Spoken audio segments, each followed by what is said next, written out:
တော်လည်းမြို့သားမဟုတ်ပါမမလဲတော့သူနေနန်းထွန်းတော့ဝါခမောက်ကိုလွယ်လို့လေရတယ်ကျွန်တော်ဘဝကြည်ပြင်းလာရတမှုမြို့ကိုရောက်မေးအိမ်မဲမြို့သားမဟုတ်ပါမမလဲတော့သူရွာမှာပဲတွေပြောင်းတွေဆိုင်တဲ့ခါဘလွေတန်းစားစားပေးနွားကြောင်ရင်တင်းကိုကျူမမေ့နိုင်မလားမမလဲတော့သူအညာသားလေးတဲ့မြို့ပေါ်မှာကျွန်တော်ကိုခေါ်ကြရှက်ပဲရှက်နိုင်မောင်တမှုအညာကိုရွာကလေးကအညာသူအညာသားမနှောကဖြူ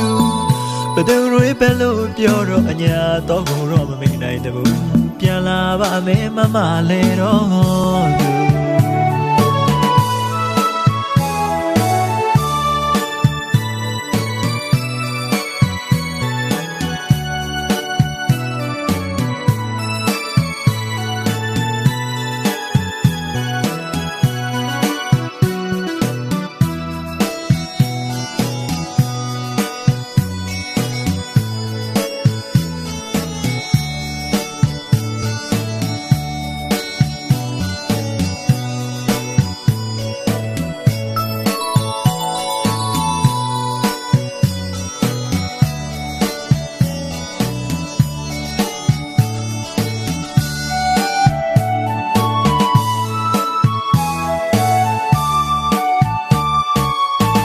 ကျွန်တော်လည်းမြို့သားမဟုတ်ပါမမလဲတော့သူ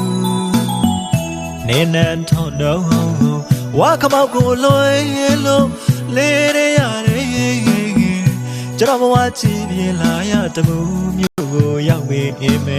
မြို့သားမဟုတ်ပါမမလဲတော့သူရွာမှာပဲတွေပြောင်းတွေဆိုင်တဲ့ခါဘလွေတန်းစားစားပေးနွားကြောင်ရင်တင်းကိုကျူမမေ့နိုင်မလားမမလဲတော့သူ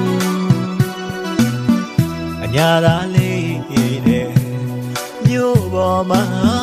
ကျွန်တော်ကိုခေါ်ကြရှက်ပဲရှက်နိုင်မှတမှုအညာကိုရွာကလေးကအညာသူအညာသားမနှောကဖြူဘသူတွေပဲလို့ပြောတော့အညာတော့ကိုတော့မမေ့နိုင်တဘူးပြန်လာပါမယ်မမလဲတော့သူ